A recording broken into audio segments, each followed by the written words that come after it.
Hello, I am Glue, and here is another bass tutorial.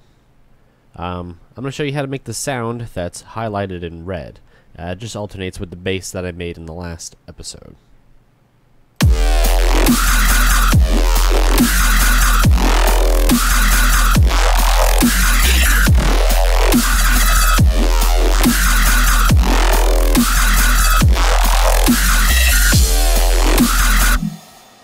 And that's the sound. As you can tell, it's absolutely gnarly. So, let's get right into it. For every single thing that I'm going to show you with the sub on. But let me quick do this. That should, yep. Alright. So, first, this starts its life off as a citrus. Which looks a little something like this. I'm still using the old citrus, because yay me. It's just this weird looking shape majigger, and then in the first operator, the first operator has this weird shape, and in the second operator I have just a sine wave at many octaves up. I just moved the dial, or whatever this little graph thing is, I don't know. I just moved it all the way up until it got to 64.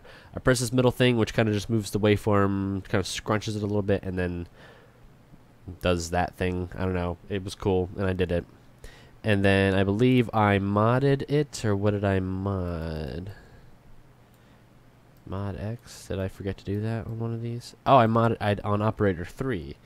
Operator 3 is just a sine wave, and it is modded as such for the volume from, I guess this is 0 to 100, I believe. And then here are the two knobs. I'm FMing, I believe it's 1 going into 2, and then 2, and then 2 into 3, and then it goes out. And that's kind of it. 2 is all the way up, I believe. Yep. And then 3 is about right before it gets to half, right before it gets to 3 o'clock. And then modded as such for the operators, and then I have the unison all the way up with the pitch down, the volume down, and the pan not all the way up. And then I modulate mod X, because that's what I have on operator 3. And so here's what that sounds like.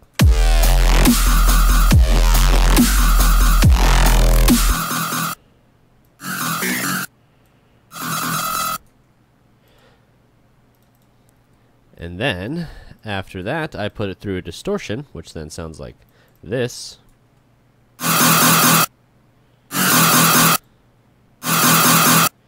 The distortion is just another weird shape that I kind of made. If I pushed it too close to the out, then, well, it would absolutely destroy the sound, and you wouldn't get any sort of characteristics out of it. And that's why I did that. And then I put it through an EQ, because dear God, I needed to go through an EQ. I just cut out everything above like 14K, because dear God, it was just absolutely mind-boggling.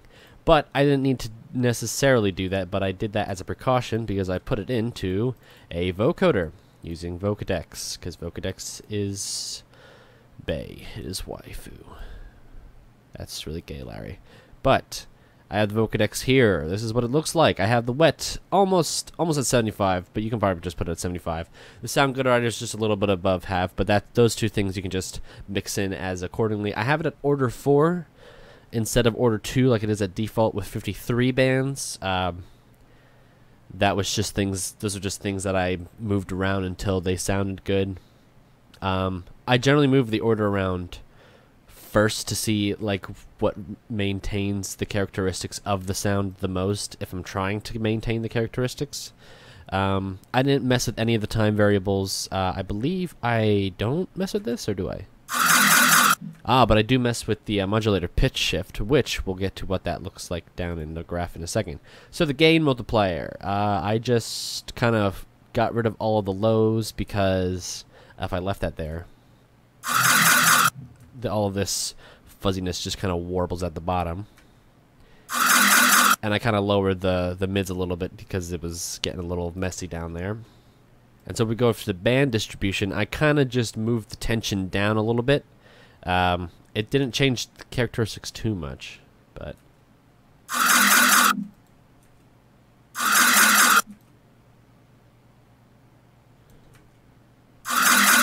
it was very, very slight for me. And the bandwidth just looks a little something like this.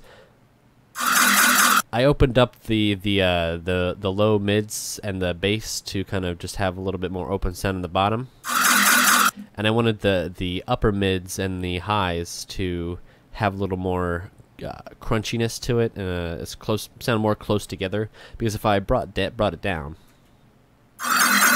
you get that really open band sound that doesn't really sound good for this particular bass that I made. And I believe the modulator pitch shift is just another. It's just a thing that I always do, which is bring it down in the low mids and bring it up in the upper mids, and it kind of just moves the bands around a certain way. I guess I think that's what it does. And that is for the vocodecs, and that's mainly what happens. That's the crux of the sound, and then it just goes out to this, which just kind of EQs a little bit, brings down the highs a little bit, because it's really, really, really tinny up there, and I cut off the lows so I can put in the sub. And then here's what the automation looks like for the Mod X and for the modulator pitch shift. It is just stabs for the Mod X, and then just a little bit of movement going up in the modulator pitch shift so I can move the bands around. And so, in context again, here's what it sounds like.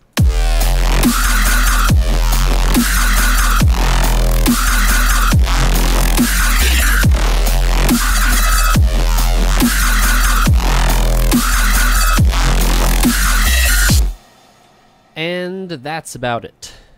If you like what you saw, go ahead and hit the thumbs up button. If you didn't like what you saw, dislike it, and in the comments below, tell me why you didn't like it. That's it for this tutorial. Goodbye.